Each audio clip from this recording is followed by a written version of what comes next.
The neighborhood always looked calm from the outside. People walked their dogs in the morning, waved politely when driving past each other, and trimmed their hedges every weekend. It was the kind of place where nothing dramatic was supposed to happen, and most families liked it that way. But beneath that calm surface, the HOA liked to keep things tightly controlled. They checked everything: the length of grass, the color of window curtains, even how loud someone's kids laughed near the pool.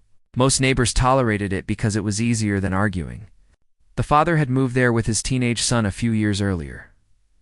He wasn't the type to cause trouble, kept to himself, worked long hours, and focused mostly on raising his boy right. His son was at that age where he was trying to discover who he was and who he wanted to become. Instead of drifting into bad habits, he chose something good for himself: training with a small group of retired Navy SEALs who were family friends. They weren't official instructors, just older men who cared about discipline, strength, and helping the boy learn confidence. The teen looked up to them. He admired how calm they stayed in stressful situations and how serious they were about fitness and responsibility. They didn't talk much about their pasts, and he never pushed them to. He just liked learning from people who had lived real hard lives and didn't show off about it. They started meeting early in the mornings, sometimes before the sun came up. The father didn't join the training, but he always stepped outside with a mug of hot coffee to watch them start their warm-ups. It made him proud to see his son trying to better himself. Not every teen had that motivation. Most neighbors didn't mind the visitors. The retired SEALs were polite, quiet, and always respectful. If someone walked by during a session, they'd give a small nod or step aside to let the person pass. A few older residents even said they felt safer knowing people like that were around. But there was one person who didn't feel that way.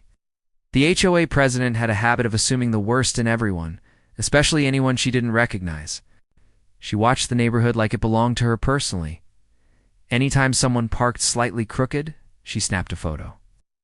Anytime kids left bikes outside, she wrote a warning letter.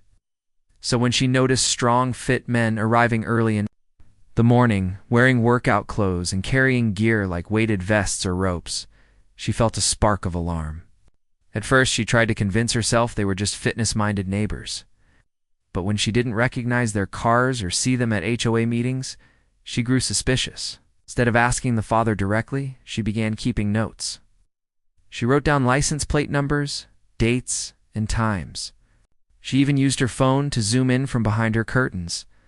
The father didn't know any of this was happening. He was just proud his son had found positive mentors.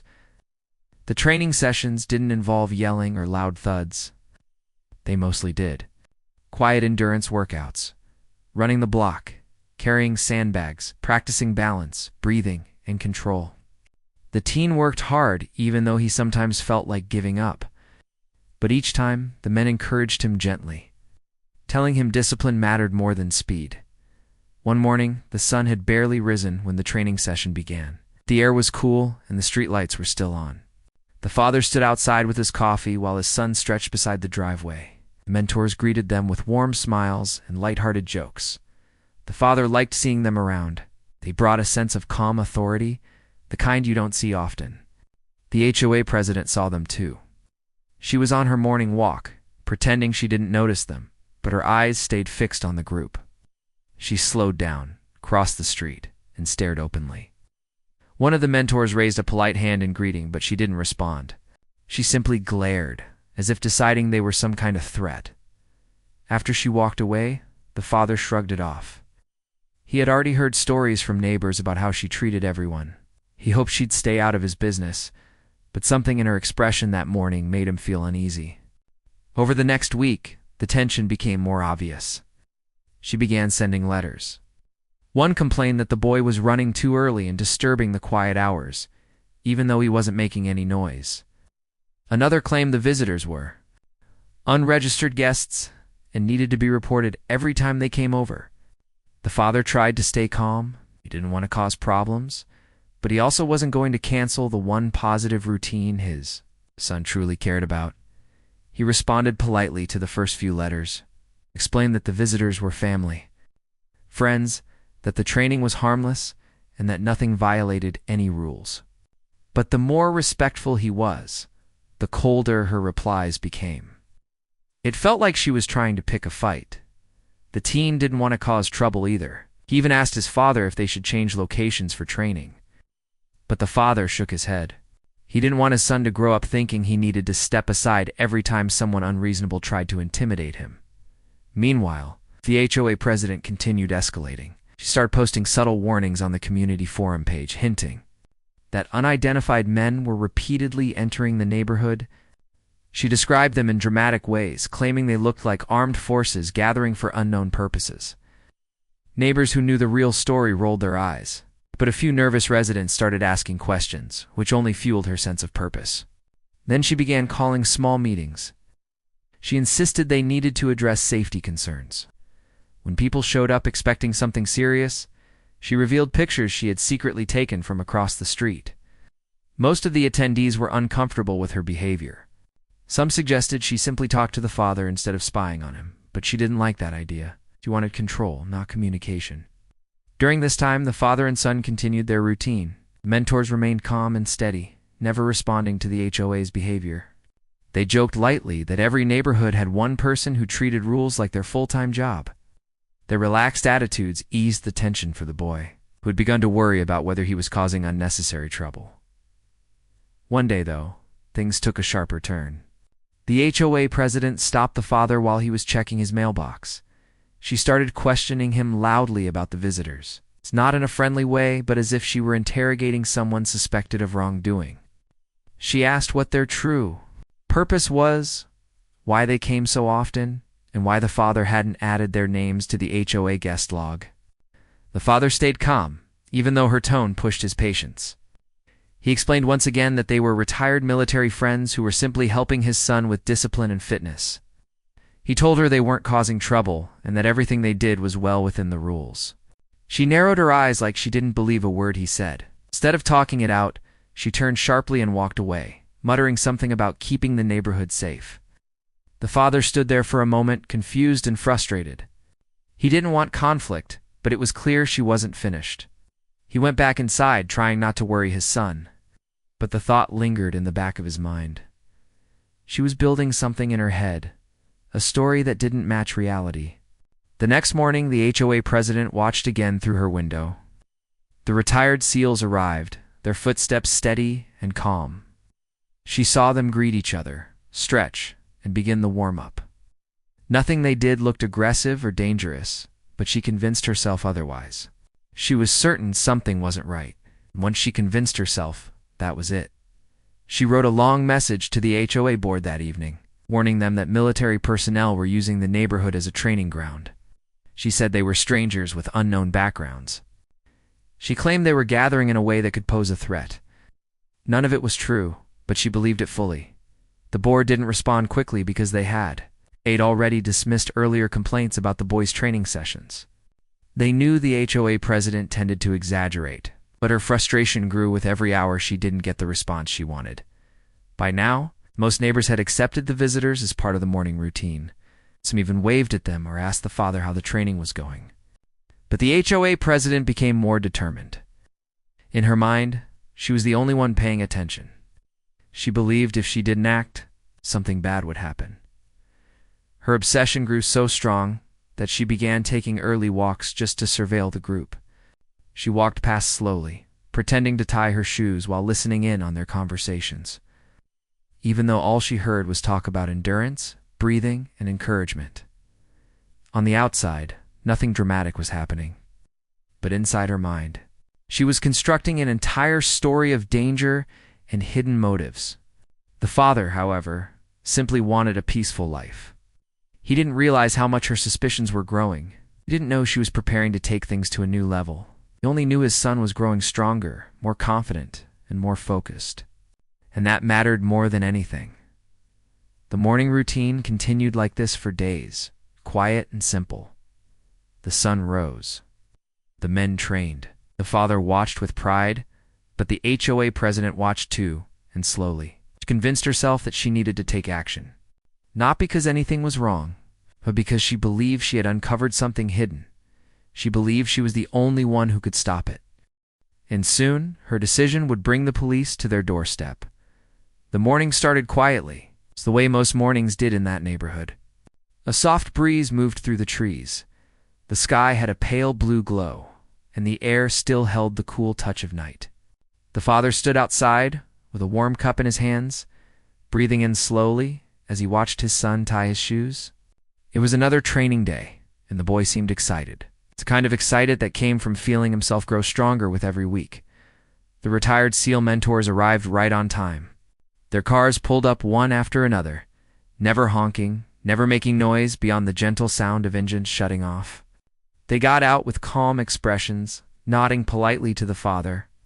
They carried simple training gear, weighted vests, small timer, water bottles, and a rope that looked like it had seen years of use. The father admired how steady they were. Everything about them was intentional. How they walked, how they greeted people, how they prepared to train. There was something comforting about their presence, even though they didn't try to command attention. They blended into the quiet morning, like they belonged there. His son jogged in place, ready to begin. He wasn't perfect at the exercises, but he had heart, and the mentors noticed. They encouraged him without raising their voices, reminding him to breathe from his core, to keep his shoulders relaxed, and to stay focused on form rather than speed as they began warming up. The HOA president watched from down the sidewalk. She didn't even try to hide it anymore. She stood stiffly, hands on her hips, eyes narrowed, as if the simple act of stretching was a crime. The father noticed her staring but tried to ignore it. He didn't want to start the day with frustration. The men paid her no attention. They weren't there for drama. They were there for the boy. But her mind was working overtime. She whispered to a neighbor who walked past her. The neighbor nodded politely and kept going, clearly wanting no part of the conversation. Still, the HOA president felt encouraged. In her mind, that nod meant agreement. The group moved on to endurance training. The boy jogged up and down the sidewalk with one mentor staying a few feet behind him to guide his posture. Another stood with the father, explaining how the boy had improved since the first day. The father listened proudly, feeling a warmth in his chest. But the HOA president watched every lap. With each pass, she muttered under her breath. She saw the mentor's calm behavior as something secretive. She saw the father's peaceful smile as suspicious cooperation. She saw the boy's determination as proof that something organized was happening. It didn't matter what was real. She believed her own version. The training moved to simple strength exercises. The boy lifted a sandbag slowly while one mentor counted reps in a relaxed, steady rhythm. The other mentor encouraged him to pace himself, not rush, and stay mindful of his breathing. It was safe, controlled, and almost silent except for footsteps and steady breaths. But to the HOA president, those footsteps sounded like boots. The sandbag looked like equipment for something bigger. The men's calm focus looked like a serious operation taking place right under her nose. She walked closer, pretending to check a bush beside the sidewalk. The father noticed her again, this time standing only a few feet away. He gave her a polite nod. She didn't return it. Instead, she asked loudly, "Why are these men here again?" The father stayed calm. "They're family friends. They're helping my son train. Nothing unusual." She crossed her arms. "This doesn't look like normal exercise. This is a structured unit. You should have informed the HOA. One of the mentors turned politely and said, "Ma'am, we're just here for fitness. Nothing more." His tone was respectful, gentle, but firm. She didn't answer. She spun around and walked away fast, muttering again. The boy, slightly out of breath, watched her go with confusion. The father placed a hand on his son's shoulder. "Don't let it get to you. People sometimes make problems out of things that don't exist." They returned to training. The boy pushed through the rest of the workout, even increasing his final lap. The mentors clapped quietly for him, never shouting, never drawing attention. When the session ended, everyone said their goodbyes. The father thanked the mentors again, and they reminded the boy to get enough water and sleep for the next day. Everything felt normal, but across the street. The HOA president stood behind her window, phone in hand, typing furiously into the community forum. She posted about men gathering with tactical gear and about possible unauthorized training drills. She claimed that the father refused to answer questions. She even uploaded blurry photos taken through her curtains. Most people ignored her post. A few commented, telling her she was exaggerating. Others asked her to talk to the family instead of stirring fear. Still, she convinced herself she was the only one who understood the danger. By the afternoon, father started receiving messages from neighbors. Some checked in kindly, asking if everything was okay. Others apologized for the HOA's behavior. One neighbor laughed and said the HOA president had once reported his trash bin for being 2 inches out of line. The father tried to smile about it, but deep down, he felt uneasy. He didn't want hostility in a place he called home. His son didn't deserve that stress either. Later that evening, he sat at the dining table with his boy. They ate quietly for a few minutes before the son asked, "Did I cause the problem?" The father shook his head. "You didn't cause anything. You're doing something good. Some people just look for trouble where none exists." The boy lowered his head. "I don't want anyone mad because of me." The father reached across the table. "You have nothing to be sorry for. You're not hurting anyone. You're learning discipline, strength, and confidence. That matters more than someone's misunderstanding." The boy nodded slowly, comforted by his father's words. The next morning, training continued. The father hoped the HOA president had calmed down, but she hadn't. She stood closer this time, arms folded tightly, staring so openly that even the mentors noticed. One of them whispered to the father, "She's really not letting this go, is she?" The father sighed. "I think she's convinced something dangerous is happening." Another mentor smiled slightly. "We've dealt with worse misunderstandings. People tend to assume a lot based on appearance." The father appreciated their calmness. It made the situation feel less heavy, but the HOA president wasn't calm. She watched them complete warm-ups. She watched the boy do squats and push-ups. She watched the mentors walk him through breathing exercises. And each minute, her frustration grew. Finally, she approached them again.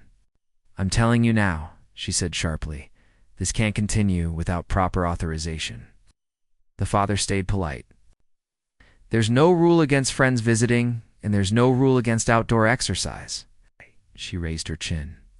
"This is more than exercise." One mentor spoke gently. "Ma'am, you're misunderstanding. This is just physical training. Nothing secretive." But she stepped closer and pointed her finger. "This is exactly how unsanctioned operations start. I've seen documentaries." The father had to bite back a laugh at the mention of documentaries. The son stared at the ground, embarrassed. The mentors exchanged looks, confused but still respectful. The HOA president turned sharply and stormed back toward her house. But this time, she wasn't muttering. She was determined as they finished the session. The father noticed she kept looking out her window, pacing, checking her phone, then staring again. Something in her posture felt different. She wasn't just annoyed anymore. She was preparing. That evening, while the father was cleaning up the kitchen, he heard footsteps on the porch. When he opened the door, he found an envelope taped to it. Inside was a formal notice from the HOA, demanding he cease all suspicious gatherings and provide full documentation of all individuals entering the neighborhood. He sighed deeply. It was clear she was turning this into something bigger. He sat down with the notice in his hands, thinking about how to deal with it. He didn't want to escalate things, but he also wasn't going to stop his son from learning discipline and gaining confidence. Meanwhile, in her own house, the HOA president was pacing with her phone pressed to her ear. She told someone on the other end that a group of unknown operatives was training outside daily. She exaggerated every detail, twisting harmless actions into something dark, and the person she was talking to was the non-emergency police line. She reported that she felt unsafe. She claimed she saw military training drills. She insisted that something unusual and possibly dangerous was happening.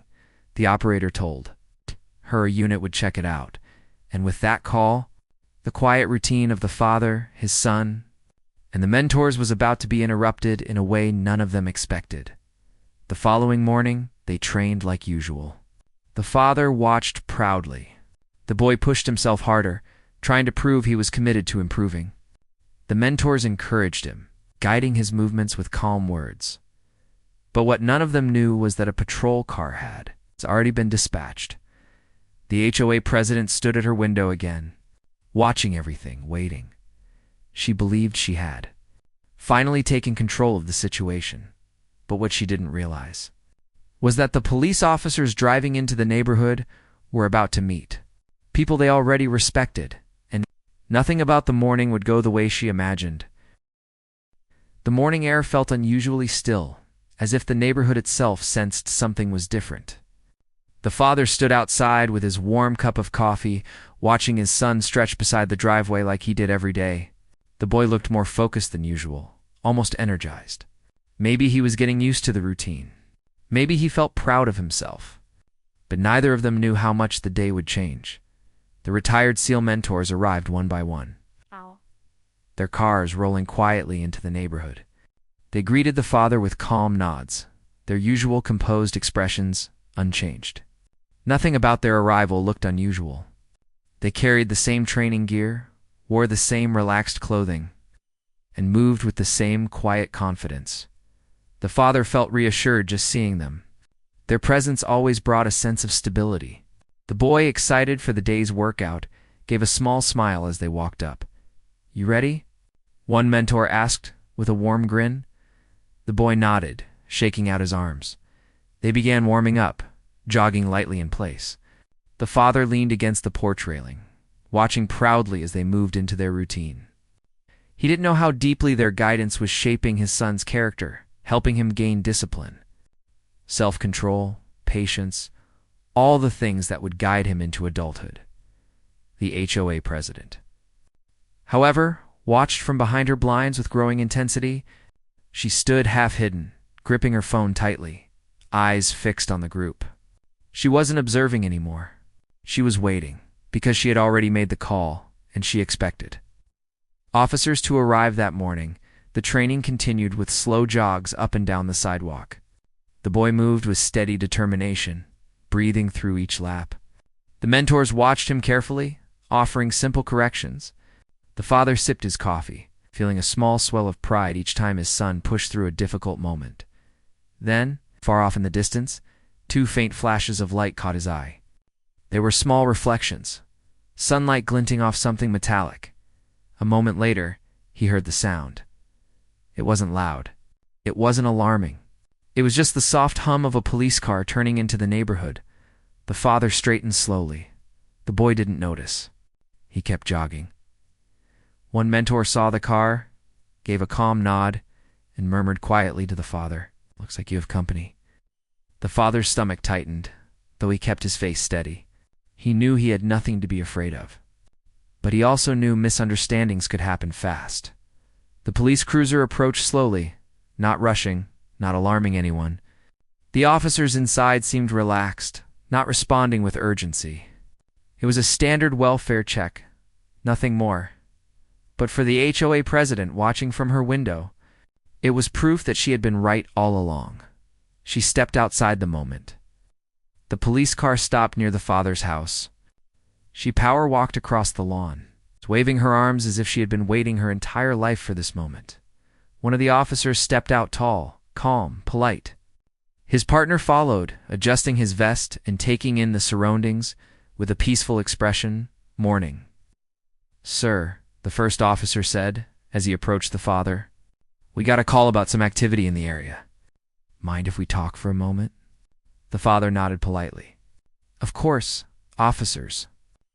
Everything all right?" Before they could answer, the HOA president inserted herself between them, pointing dramatically toward the mentors. "Those men are conducting unauthorized drills. They're gathering here every morning, bringing equipment, coordinating something. And this boy," she pointed toward the son, who'd stopped jogging and stood frozen, "is being put through military-style training." The officer blinked, confused. "Ma'am, we'll handle the conversation from here." She ignored him. "I've been documenting this for weeks. They could be anything, former operatives, survivalist trainers, I don't know. But this is a quiet community, and we don't allow unregistered gatherings." The father sighed deeply. He could see where this was going. But before he could speak, One of the retired SEAL mentors took a step forward. Slowly, respectfully. "Officers," he said in a calm voice. "We're retired military. Just fitness trainers helping this young man stay focused and disciplined. Nothing more." The second officer looked at him carefully. Then his eyes widened. "Hold on," he said, pointing slightly. "Aren't you?" The mentor gave a small smile. "Yeah, used to be." The officer laughed softly under his breath. "We watched footage of your rescue operations at the station. You're kind of a legend." The HOA president's jaw dropped. The father felt himself relax for the first time that morning. The first officer turned to the father. "Sir, everything seems completely normal here." The HOA president's face twisted with disbelief. "Normal? They're gathering here every day? There are drills. Rope. Weighted vests. You think that's normal?" The first officer remained polite. "Morning workouts aren't illegal, ma'am." She waved her hands frantically. "But this isn't normal exercise. They're doing tactical movements." The second officer cut in, still calm. "Ma'am, tactical movements usually involve gear you don't buy at a sports store. This looks like simple physical training. It's very safe, very controlled." The father almost felt bad for her. Almost. The boy stood quietly beside one mentor, watching everything with wide eyes. He had never seen police so calm, so respectful. He realized they weren't there to accuse anyone. They were just doing their job. The HOA president, however, refused to let go. "You don't understand. I know what I saw. These men are hiding something. They're organized. They show up early. They coordinate." One mentor lifted a brow gently. "Ma'am, organized people can still just be exercising."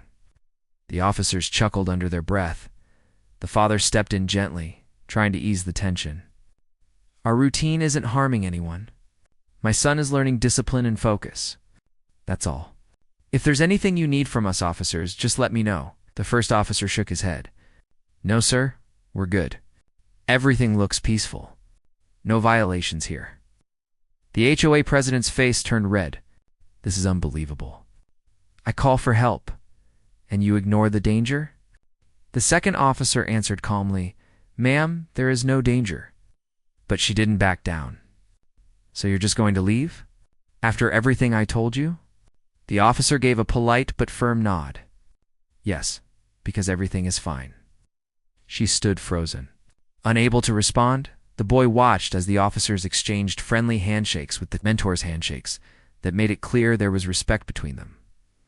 As the officers walked back toward their car, one paused beside the father. "You've got a good group here," he said quietly.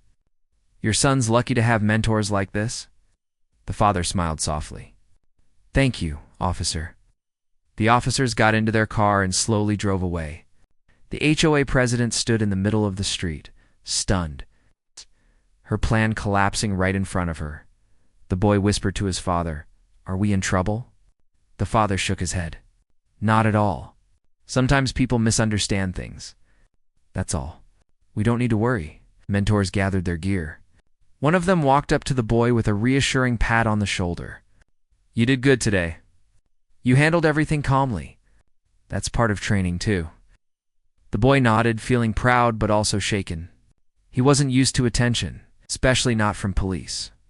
When the HOA president finally snapped out of her shock, she turned toward them with an expression full of frustration. "This isn't over," she spat. "You can't just ignore HOA protocols." Father took a deep breath, keeping his voice even. "We haven't broken any rules. You're welcome to speak with the full board if you think otherwise." She stormed off without replying. The boy looked up at his father. "Why does she hate us so much?" The father placed a hand on his son's back. "It's not about hate. It's about control. Some people think everything has to be done their way. It's not your fault." As they walked inside, the father felt a mix of relief and growing concern. The situation hadn't escalated badly, but something told him the HOA president wasn't finished. People like her rarely back down after being proven wrong. The rest of the day passed quietly. The boy did his homework. The father worked from home, trying not to think too much. The mentors texted later, checking in, offering support. reminding him they were there if anything else happened. As evening approached, the neighborhood returned to its peaceful rhythm. Kids rode bikes. Neighbors walked their dogs. Sprinklers turned on automatically, misting lawns with soft arcs of water. But in one house, the HOA president's house windows glowed brightly. Papers were scattered across her dining table. She sat, hunched forward, scribbling notes, reviewing printed screenshots of her own blurry photos, highlighting portions of the HOA handbook. She wasn't calming down. She was preparing. The father didn't know it yet. But that morning's police visit hadn't satisfied her. It had fueled her, and soon her actions would become bigger, louder, and far more disruptive. The father hoped the worst was over, but the truth was, it was only beginning. It was still early when the police cars rolled into the neighborhood. But the sky was already bright enough that every sound seemed louder than usual. The father had just stepped out onto the porch with a cup of hot coffee, ready to check on the morning training session in the yard. He expected to see his son warming up with the retired Navy SEALs who always arrive before sunrise. But instead, he saw two patrol cars slowly turning the corner. For a moment, he just stood there, unsure if they were even coming for him. Maybe they were looking for an address or helping someone who needed assistance. It could have been anything. But when the cars parked right in front of his house and the officers stepped out with a focused look on their faces, he knew this wasn't a coincidence. He let out a soft breath, trying to stay calm. There was no reason to panic. They weren't doing anything wrong. But the sudden visit made his stomach tighten anyway. He walked down the steps and waited on the driveway, hoping the situation wouldn't turn into something bigger than it needed to be. The officers approached politely. One of them greeted him, asking if everything was okay at the house. The father nodded and said everything was fine. The officers exchanged a look, then explained that they had received a call about suspicious individuals gathering, possible military activity happening on his property. The father couldn't help but laugh softly, not because he found it funny, but because he knew exactly who had made that call. The description alone pointed straight to the HOA president, who had been filing complaint after complaint about his son's training sessions. He didn't want to throw her name into the situation, so he simply explained that some old friends were mentoring his son, helping him get stronger and more disciplined. The officers didn't seem hostile. They were just doing their job. One of them asked if they could take a look around, and the father agreed right away. He had nothing to hide. As they followed him toward the backyard, he hoped the mentors wouldn't feel disrespected. They were humble people, but they had also spent their lives being trained to handle dangerous situations. He didn't want them to think the police were here to bother them before they reached the gate. The father called out toward the yard so the mentors wouldn't be caught off guard. The moment the men heard his voice, they stopped their warm-up and turned toward him. The officers slowed down too, looking a bit unsure of what they were walking into. The mentors stood calmly, their posture relaxed but respectful. They weren't intimidating on purpose, but there was something about their quiet confidence that made anyone approaching them feel like they were stepping into a serious moment. One of them gave a small nod to the officers, who greeted them back. The father explained the situation briefly, hoping everyone would stay calm. The officers relaxed once they heard the full story, and it didn't take long for them to understand that the call had been exaggerated. The mentors introduced themselves politely. One of the officers even recognized one of the men from an old training event years ago. The atmosphere shifted almost instantly. What had started as a tense moment now felt more like neighbors catching up. The officers apologized for the interruption and assured the father that they had to follow up whenever a call was made. He thanked them for understanding and for being professional about it. Before leaving, they asked if he wanted to file a harassment report against whoever was making these unnecessary calls. But the father shook his head. He didn't want things to escalate. After the officers left, the mentors seemed more amused than annoyed. They told the father that things like this happened sometimes. People misunderstood what they saw. They went back to training, and the father stayed for a moment, thinking the situation was now behind them, but it wasn't. Barely 20 minutes later, as the father started cleaning up inside the house, he saw the HOA president walking briskly down the sidewalk with her tablet in hand. She looked upset, more upset than when she usually confronted him about minor issues. He felt a heavy sigh forming as he went back outside, already guessing what was coming. She didn't bother greeting him. Instead, she immediately started accusing him of misleading the police and hiding what she called unauthorized military gatherings. Her tone was sharp, as if she felt personally offended that the officers hadn't taken her side. The father tried to calmly explain again, but she didn't want to listen. She kept repeating the same phrases, insisting the rules were being broken and insisting she had authority over what happened in the neighborhood. The father listened patiently, though he could feel himself losing energy. The mentors noticed the conversation from the backyard and stepped forward, stopping a few feet away so they wouldn't appear confrontational. The HOA president looked at them, but instead of being intimidated, she seemed even more determined to prove her point. The father didn't raise his voice. He didn't argue. He simply told her that the police had already checked everything and found no issue. But that answer didn't satisfy her. She claimed the officers must not have understood the danger. She said she needed to take things to a higher level when she finally left. The father stood there for a long moment, processing what had just happened. The mentors approached him quietly, offering support. One of them told him they would help him sort things out if she tried anything further. Their calmness helped him relax, but deep down, he felt uneasy. This wasn't the end. He didn't know how far the HOA president was willing to go, but he could tell she wasn't done causing trouble. The way she stormed off made it clear she had something planned. The father hoped it wouldn't involve more police or more stress for his son as the day went on. The father tried to focus on normal tasks. His son came inside, mentioning the officers seemed friendly. The father explained everything he knew, and the boy took it well, though he looked confused about why someone would call the police over simple training. Later that afternoon, the father received an email from the HOA. It contained a formal complaint and a warning letter, claiming he had been uncooperative with law enforcement and had failed to report potentially dangerous guests. The claims were not only untrue, they didn't even make sense. The police had already cleared everything. The letter made it clear that the HOA president had no intention of letting the situation go. The father felt tired, but determined. He wasn't someone who liked conflict, but he also wasn't going to let false accusations be pushed onto his family. That evening, the mentors stopped by again, even though training was already over.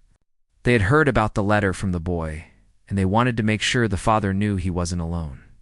They assured him that none of this was his fault. They even offered to attend the next HOA meeting with him if needed. Their support made the father feel lighter.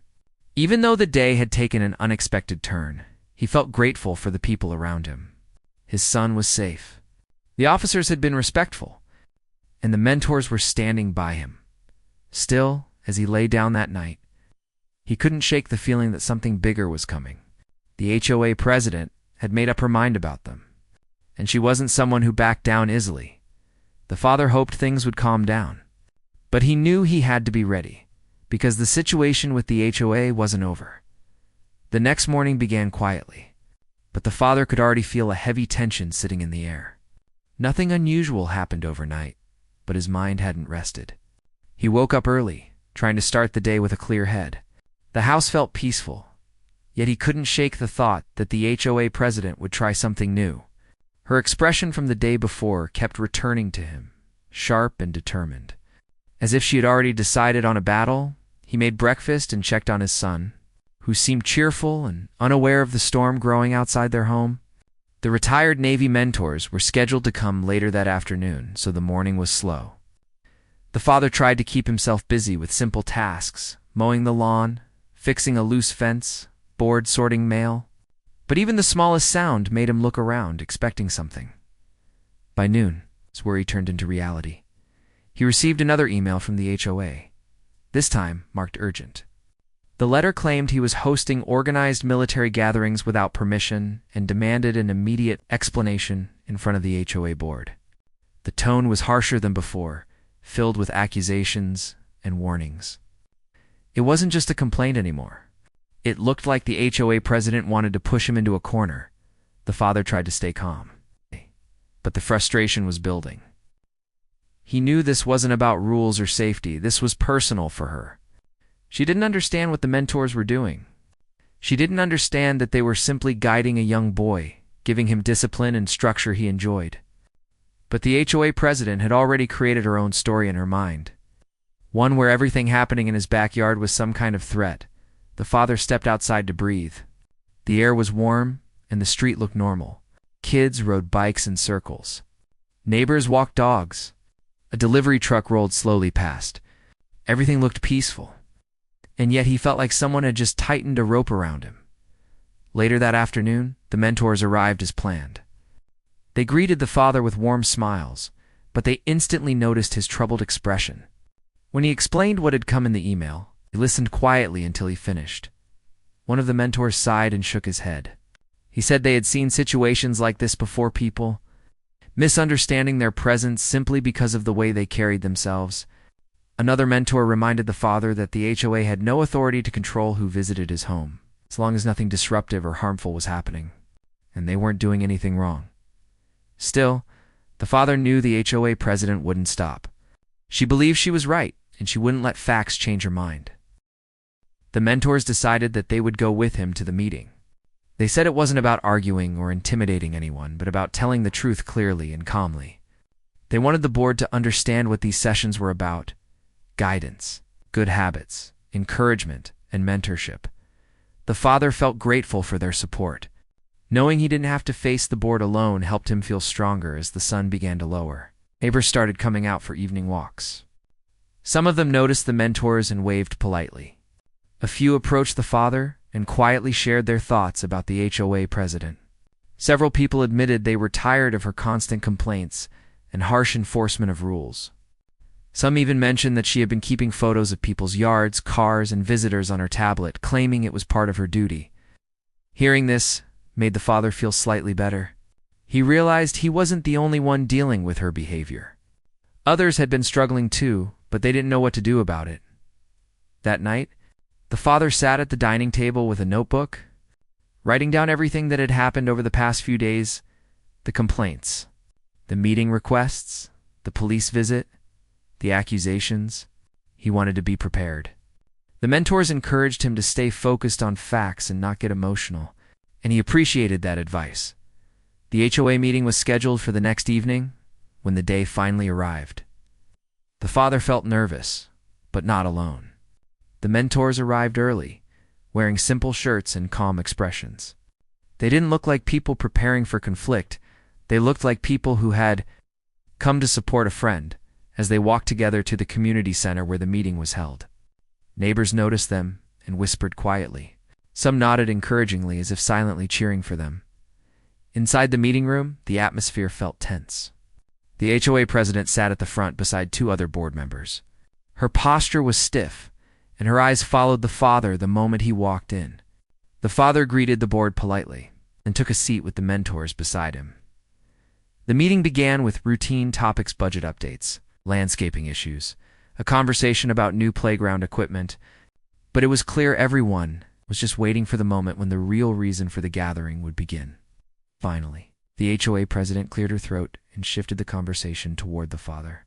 She announced that there had been ongoing violations on his property, and that the community needed to address them immediately. She spoke with confidence as though she had already won. But instead of showing proof, she showed a list of assumptions. She claimed the mentors were unauthorized instructors, that the training sessions were potentially alarming, and that she had received multiple complaints from worried neighbors. The father raised his hand calmly and asked to respond. The board allowed it. He explained everything again.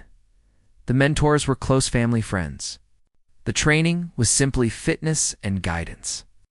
Nothing dangerous or loud was happening, and the police themselves had checked and found no issues. He spoke slowly, making sure his words were clear. The room listened quietly. Then one of the mentors stood up. He introduced himself respectfully and explained his background, not with pride, but with humility. He talked about why they were mentoring the boy, how they were simply trying to help him grow stronger mentally and physically. He explained that they never brought anything unsafe, never disrupted the neighborhood, and acted responsibly at all times. Another mentor stood up next, sharing his own view. He said they respected rules, understood boundaries, and followed peaceful routines. He said they took great care to avoid disturbing anyone. Their words were gentle, but firm. Nothing about them felt threatening. The room grew quiet again, but it wasn't the same kind of silence as before. It was thoughtful, curious, reflective. Then something unexpected happened. A neighbor stood up and spoke. She said she had never once been bothered by the training sessions. In fact, she admired how dedicated the boy was. Another neighbor added that he often saw the mentors helping elderly residents carry groceries or lift heavy boxes without being asked. Someone else shared that the HOA president had been taking pictures of people's homes without permission, something that made them uncomfortable. More voices followed, each one sharing small pieces of the truth that the HOA president had ignored. The president's confidence slowly faded. She tried to interrupt, but the board told her to wait. For the first time, she looked uncertain. When the neighbors finished speaking, one of the board members asked if she had any actual proof of rule breaking. She didn't. She only had her personal concerns. Another board member reminded her that HOA rules didn't forbid gatherings, workouts, mentorship, or visits from friends.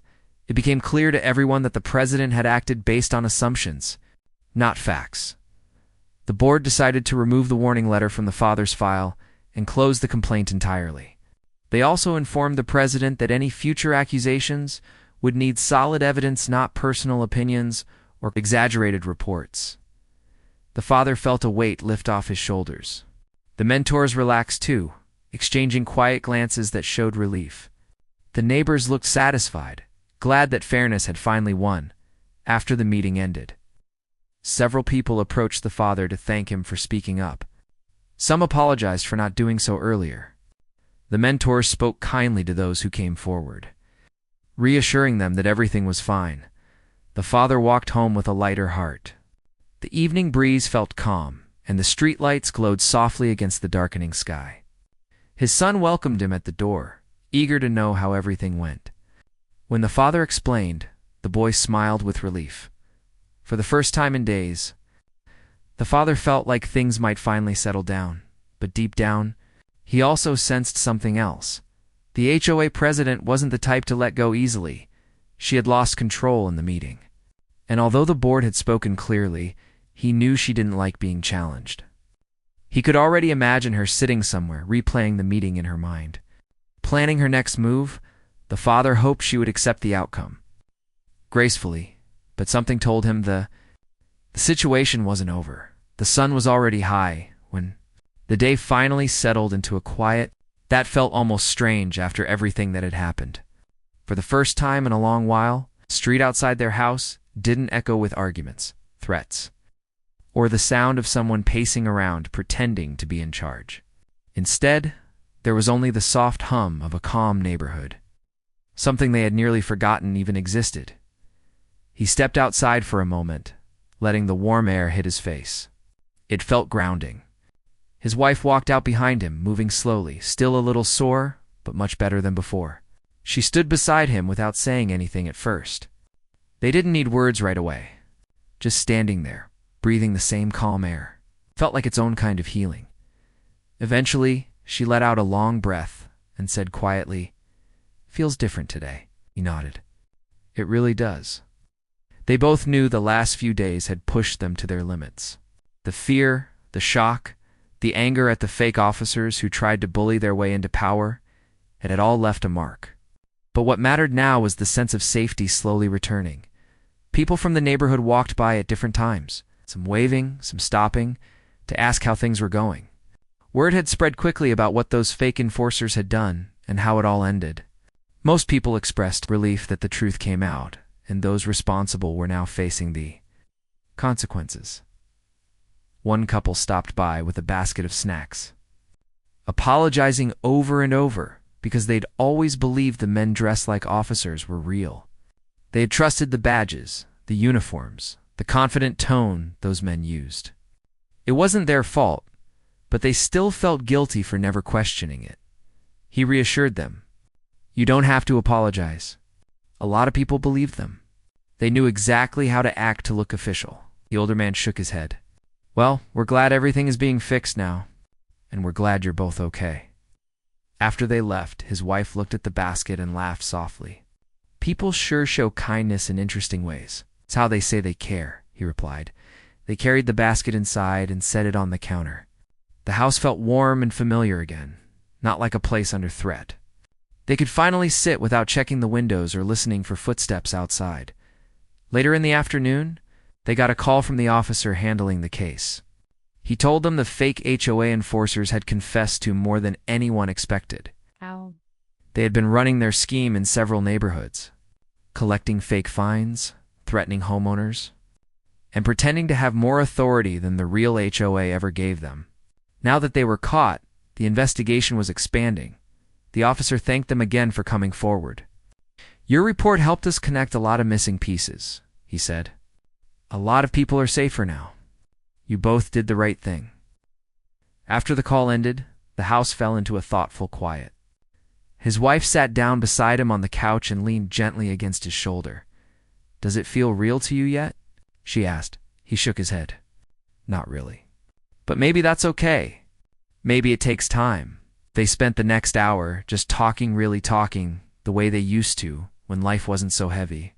They talked about small things, future plans, weekend ideas, and even their favorite memories from years ago. It was a reminder that life wasn't just conflict and trouble.